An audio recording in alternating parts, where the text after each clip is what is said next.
Hello दोस्तों, स्वागत है आपका हमारे चैनल सक्सेस विथ मी में। आइए आज हम लोग नेक्स्ट देखते हैं। इससे पहले हम लोग 115 क्वेश्चन देख चुके हैं। अब हम लोग 116 नंबर क्वेश्चन देखते हैं। ये केवल पेडागोजी बचा हुआ था, ये 2016 का जो पेपर है उसी में का है। तो चलिए शुरू करते हैं। देखिए क्वेश्चन है, कक्षा में प्रभावी अधिगम सुनिश्चित करने के संदर्भ में निम्नलिखित में से कौन सा कथन अप्रासंगिक है। तो इसमें बताना है कि कौन सा। देखिए ऑप्शन है, कक्षा में एकदम खामोशी हो ताकि अध्यापक शांति से पढ़ा सके। तो पहला ही क्या बोलते हैं, इसमें पहला ही गलत है, अप्रासंगिक है। बच्चों के अधिगम को परिशुद्धता के विषय में उन्हें तुरंत प्रतिपुष्टि प्रदान की जाए, सही है। अध्यापक यह सुनिश्चित करे कि विद्यार्थी अपनी अपनी गति से सीखने में सक्षम हो, ये भी सही है। और ऑप्शन डी जो है कि अध्यापक यह सुनिश्चित करे कि सीखी जाने वाली सूचना छोटे छोटे चरणों में प्रस्तुत किया जाए। देखिए इसमें बता रहा है कि इसका ऑप्शन बी जो है अप्रासंगिक है, कि बच्चों के अधिगम को परिशुद्धता के विषय में उन्हें तुरंत प्रतिपुष्टि प्रदान किया जाए।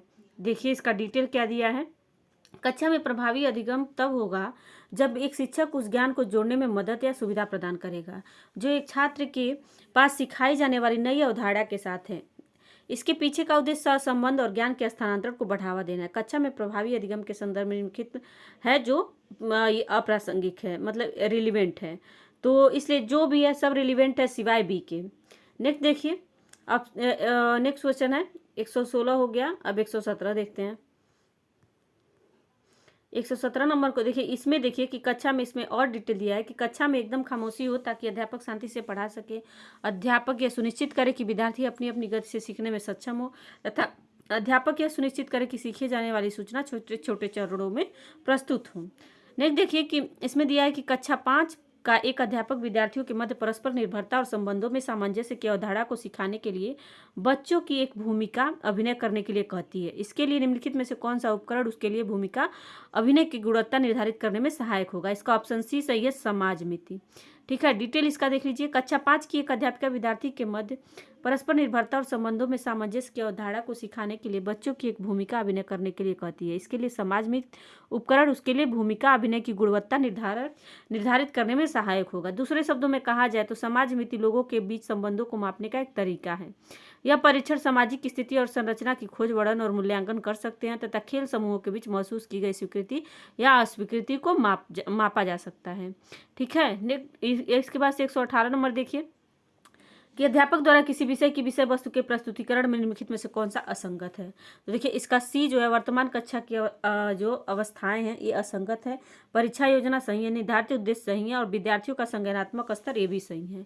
डिटेल देख लीजिए कि शिक्षण प्रक्रिया में विषय वस्तु के प्रस्तुतिकरण महत्वपूर्ण चरण होते हैं जिसमें के माध्यम से कक्षा में शांतिपूर्वक विद्यार्थी विषय को समझ सकता है और जिस शिक्षकों द्वारा अपनी योग्यता और क्षमता के अनुकूल अच्छे ढंग से विषय वस्तु को प्रस्तुत करने का प्रयास किया जाता है ताकि अध्ययनकर्ता उसे ग्रहण कर सके। इस प्रकार अध्यापक द्वारा किसी विषय के विषय वस्तु के प्रस्तुतिकरण में निम्नलिखित कथनों में से जो सही है वो हो सकते हैं: परीक्षा योजना, विद्यार्थियों का संज्ञानात्मक स्तर, अनुप्रयोग, निर्धारित उद्देश्य, ये जो है समावेशीकरण, ये जो है और अनुप्रयोग इसमें है।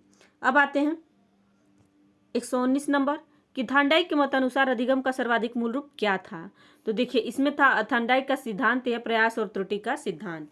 तो देखिए एडवर्ड ली थांडाइक एक अमेरिकी मनोवैज्ञानिक थे। इन्होंने अधिगम का सर्वाधिक मूल रूप प्रयास और त्रुटि का अधिगम को माना है।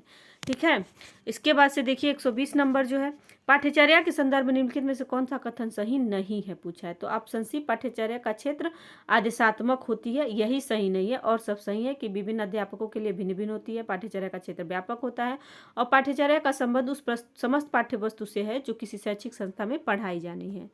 नेक्स्ट देखिए 121 नंबर जो है कि उद्देश्यों के कथन के लिए प्रयुक्त व्यवहारगत पद जैसे परिवर्तन लाना, गणना करना, खोजना, निर्देशित करना, अनुरूपित करना, संशोधित करना, संक्रिया करना, भविष्य कथन करना, तैयार करना, संबंध बताना, दिखाना, हल करना इत्यादि निम्नलिखित में से किस वर्ग से संबंधित है। तो देखिए इसमें जो है ऑप्शन ए है, विश्लेषण से संबंधित है। देखिए उद्देश्य के कथन के लिए उपयुक्त व्यवहारगत पद जैसे परिवर्तन लाना, गणना करना, खोजना, निर्देशित करना, ये सब जो है विश्लेषण से संबंधित है। लेकिन निम्नलिखित में से कौन सा क्रियाकलाप विज्ञान और भाषा अधिगम के सर्वोत्तम सहसंबंध को प्रदर्शित करेंगे। तो ऑप्शन है बच्चों को कहना कि वे प्राभाषिक शब्दावली को याद करें, फिर भाषा अध्यापकों के लिए विज्ञान की पाठ्यचर्या पर एक रिफ्रेशर कोर्स का आयोजन करना, उसके बाद से है कि विद्यार्थियों से कहना कि वे किसी वैज्ञानिक विषय पर एक निबंध लिखें, और फिर है वातावरण की खोजबीन के उद्देश्य से एक व्यापक क्षेत्र भ्रमण की व्यवस्था करना और बाद में शिक्षार्थियों को एक विस्तृत रिपोर्ट तैयार करना। तो इसका ऑप्शन डी ही सही है। नेक्स्ट क्वेश्चन देखिए 123 है, निम्नलिखित में से कौन सा सिद्धांत फ्रेडरिक फ्रोबेल के दर्शन का सिद्धांत नहीं है? विकास का सिद्धांत, स्वक्रिया का सिद्धांत, स्वक्रिया का सिद्धांत, अलौकिकता का सिद्धांत, एकत्व का सिद्धांत। तो देखिए अलौकिक का सिद्धांत जो है फ्रेडरिक का नहीं है, ये फ्रेडरिक फ्रोबेल का नहीं है, फ्रोबेल का। विकास का सिद्धांत, स्वक्रिया का सिद्धांत और एकत्व का सिद्धांत है, सिवाय अलौकिकता का सिद्धांत के। इसका डिटेल देख लीजिए कि फ्रेडरिक विलियम्स अगस्त जो फ्रोबेल हैं, जर्मनी के प्रसिद्ध शिक्षा शास्त्री थे। शिक्षा जगत में फ्रोबेल का महत्वपूर्ण स्थान है। बालक को पौधे से तुलना करने फ्रोबेल ने बालक के स्व विकास की बात कही है तथा किंडरगार्टन सिस्टम जो प्रवर्तक रहे हैं। फ्रेडरिक फ्रोबेल ने कुछ निम्नलिखित सिद्धांत भी दिया है: विकास का सिद्धांत, एकता का सिद्धांत, सामाजिकता का सिद्धांत, स्वक्रिया का सिद्धांत और प्रतीकवाद का सिद्धांत। इनके सिद्धांत याद रखिएगा, हो सकता है कि पूछ दे कि कौन सा सिद्धांत इनका नहीं है। अब देखिए, अब 124 नंबर क्वेश्चन है, संविधान के किस प्रावधान के अनुसार सभी अल्पसंख्यक वर्गों को, चाहे वे धर्म पर अथवा भाषा पर आधारित हो, अपनी इच्छा अनुसार शैक्षिक संस्थाएं स्थापित करने और उनका संचालन करने का अधिकार है? तो देखिए इसका ऑप्शन डी सही है, आर्टिकल 29 के अंतर्गत, कि सभी अल्पसंख्यक वर्गों को, चाहे वह धर्म पर अथवा भाषा पर आधारित ही, अपनी इच्छा अनुसार शैक्षिक संस्थाएं स्थापित करने और उनका संचालन करने का अधिकार है। तो आर्टिकल भी आप लोग देख लीजिएगा जो एजुकेशन से रिलेटेड है।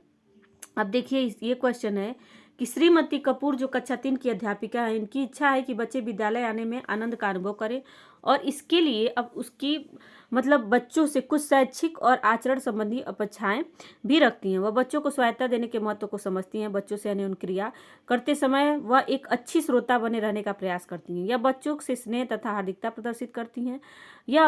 वह यह भी जानती हैं कि बच्चे कई बार उनकी अभिवृत्ति का लाभ भी उठा लेते हैं तथा उसका विश्वास है कि अंततः अपने अधिगम और आचरण के प्रति उत्तरदायित्व की भावना का विकास स्वयं कर लेंगे।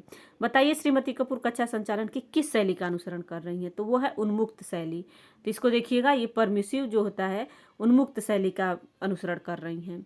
देखिए श्रीमती कपूर जो कक्षा 3 की अध्यापिका है, इनकी इच्छा है कि बच्चे, देखिए ये क्वेश्चन ही रिपीट किया है, उपरोक्त कथन के अनुसार कहा जा सकता है कि श्रीमती कपूर संचालन की उन्मुक्त शैली का अनुसरण कर रही हैं। ठीक है, अब आते हैं 126 नंबर, संवैधानिक प्रावधानों के संदर्भ में शिक्षा निम्नलिखित में से किस में रखा गया है? तो मतलब किस सूची में है?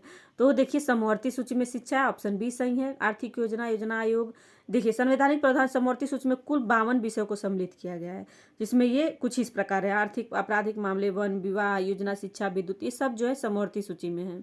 127 नंबर देखिए, निम्नलिखित में से वह कौन सा है जिसे ब्रिटिश काल में भारतीय शिक्षा का मैग्ना कार्टा या महाधिकार अभिलेख समझा जाता था, मतलब समझा जाता है? तो वह है वुड स्पैच। 1854 में ये आया था, तो इसको ध्यान रखिएगा। 1854 का वुड स्पैच सिद्धांत जो है।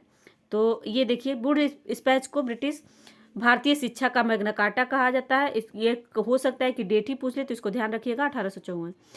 तो ये जो है वुड स्पैच एक व्यापक महत्वपूर्ण शैक्षिक दस्तावेज है और भारतीय शिक्षा इतिहास में एक अद्वितीय दस्तावेज है। और चार्ल्स वुड ने 1854 में भारत के लिए एक शैक्षिक प्रणाली पर एक डिस्पेच तैयार किया था। इसका उद्देश्य भारतीयों के व्यवहारिक और व्यावसायिक कौशल सुधार करना था, ताकि अधिक से अधिक वस्तुओं का उत्पादन की जा सके, साथ ही इन वस्तुओं के उपभोग के लिए एक अच्छा बाजार तैयार किया जा सके।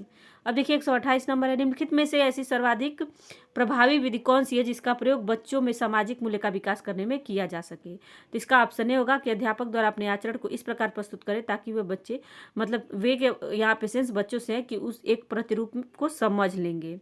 ठीक है, बच्चों में सामाजिक मूल्यों का विकास करने में जो किया जाने वाला सर्वाधिक प्रभावी विधि है वह है अध्यापक द्वारा अपने आचरण को इस प्रकार प्रस्तुत करें ताकि बच्चे उसे एक प्रतिरूप समझने लगे। ठीक है, पहले अपने सुधरे फिर बच्चों को सुधारे। नहीं देखिए, निम्नलिखित में से वह कौन सी दार्शनिक विचारधारा है जिसके अनुसार भौतिक जगत एक वास्तविकता और मानव और अन्य जीवधारियों को वातावरण के प्रति अनुकूलन करना चाहिए? भौतिक वातावरण सीमित होता है, अध्यापक का किसी भी प्रकार का हस्तक्षेप बच्चों के लिए हानिकारक होगा और अतः उसके विकास में किस प्रकार के सुझाव, निर्देशन अथवा हस्तक्षेप का कोई स्थान नहीं होता है? तो होगा प्रकृतिवाद में कोई हस्तक्षेप नहीं होता है।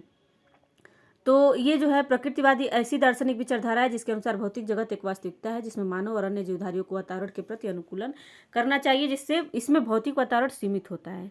ठीक है, नेक्स्ट देखिए, ये जो प्रॉक्सिमल ये डेवलपमेंट होता है, जो प्रॉक्सिमल निकटस्थ विकास का क्षेत्र क्या होता है? तो देखिए इसका ऑप्शन डी होगा, क्योंकि ये थियोरी जो है वाइगोत्स्की का है कि इसमें होता है ऐसी व्यवहार श्रृंखला जिसमें बच्चा अपने साथियों के साथ सामाजिक अन्योन्य क्रिया करता है। तो ZPD यही होता है। ठीक है, इसका डिटेल देख लीजिए कि जेडपीडी लेव वाइगोत्स्की ने के सीखने और विकास के सिद्धांत में एक महत्वपूर्ण निर्माण था। समीपस्थ विकास के क्षेत्र, इसका हिंदी है जेडपीडी का। एक शिक्षार्थी बिना सहायता के क्या कर सकता है और एक शिक्षार्थी वयस्क मार्गदर्शन के साथ या अधिक सक्षम साथियों के सहयोग से क्या कर सकता है के बीच की जगह के रूप में परिभाषित किया गया है। इन्हीं ने जो यही है स्कैफोल्डिंग का भी जो विचार है इन्हीं ने यही दिए हैं वाइगोत्स्की ने। निकटस्थ विकास का क्षेत्र जेडपीडी के संदर्भ में यह भी कहा जा सकता है कि ऐसी व्यवहार श्रृंखला है जिसमें बच्चा अपने साथियों के साथ सामाजिक कन्यून क्रिया करता है। अब देखिए 131 नंबर क्वेश्चन। अव्यक्त अथवा अंतर्निहित संदेश जो विद्यार्थियों को विद्यालय में प्राप्त होते हैं, निम्नलिखित में से कौन सी पाठ्यचर्या कहलाती है? तो होगा प्रच्छन्न या गुप्त पाठ्यचर्या। ठीक है, अव्यक्त अथवा अंतर्निहित संदेश जो विद्यार्थियों को विद्यालय में प्राप्त होते हैं उन्हें प्रच्छन्न या गुप्त पाठ्यचर्या कहा जाता है। प्रच्छन्न पाठ्यक्रम किसी शिक्षक के बजाय विद्यालय द्वारा पढ़ाया जाता है। छात्रों को इसमें ऐसा कुछ अधिगम करने को मिलता है जो कभी उनके विषय के पाठ में न तो पढ़ाया जाता है न इसे प्रार्थना सभा में बताया जाता है। इसलिए अलिखित, अनौपचारिक और अक्सर अनपेक्षित पाठ्यमूल्यों और दृष्टिकोण को सीखते हैं। अब देखिए सफल समावेशन में निम्नलिखित में से किसकी आवश्यकता नहीं होती है?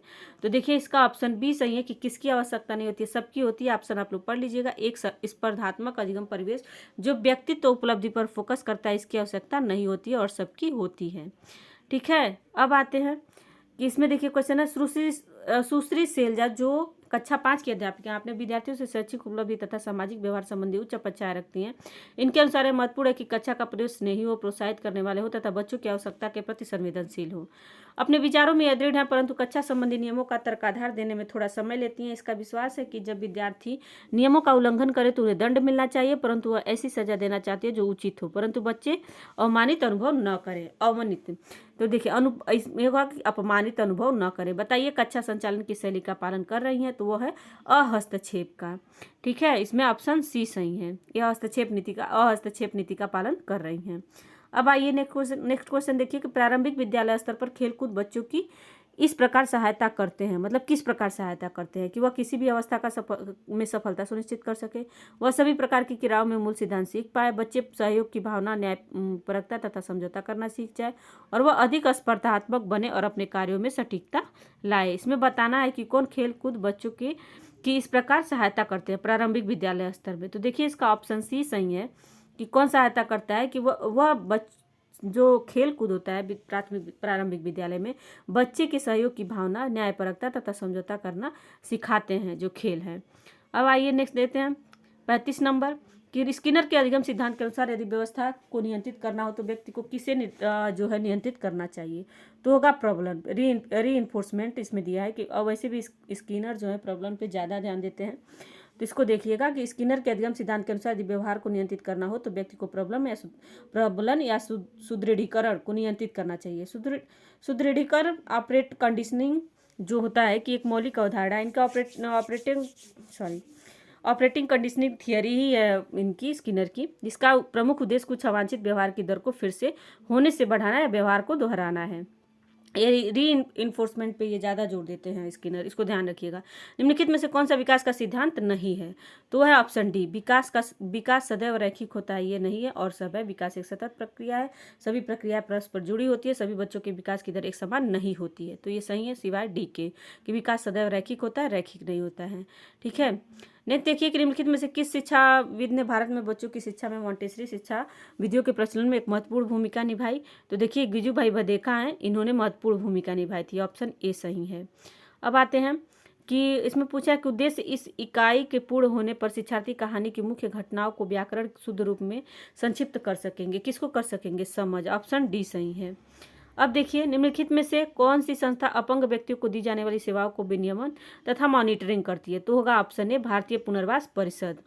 ठीक है, अब देखिए भारतीय पुनर्वास परिषद को 1986 में एक पंजीकृत समाज के रूप में स्थापित किया गया था। तो इसको भी ध्यान रखिएगा कि जो भारतीय पुनर्वास परिषद किसके आधार पर स्थापित किया गया था, तो है 1986 के थ्रू।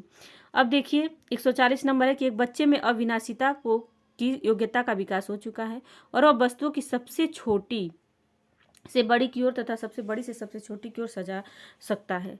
अब यह बच्चा उन सभी समस्याओं पर संक्रियाएं कर सकता है जो अमूर्त नहीं है। बताइए अब बच्चा पियाजे द्वारा प्रतिपादित संज्ञानात्मक विकास सिद्धांत की किस अवस्था पर है? तो वो होगा स्थूल संक्रियात्मक अवस्था पे।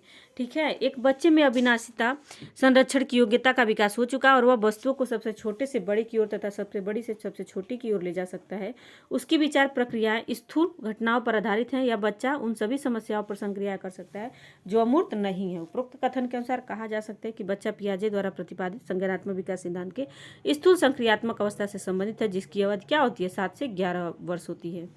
यदि कोई अध्यापक अपने विद्यार्थियों के लिए सूचना संप्रेषण आधारित अध्यापन अधिगम उपागम को अपनाना चाहता है तो बताइए निम्नलिखित में से कौन सा संगत नहीं है? तो इसका ऑप्शन बी संगत नहीं है। आईसीटी उपकरणों के माध्यम से विद्यार्थी द्वारा प्राप्त ज्ञान का मूल्यांकन परीक्षा के माध्यम से होना चाहिए। तो इसका ऑप्शन बी ही गलत है और सब सही है।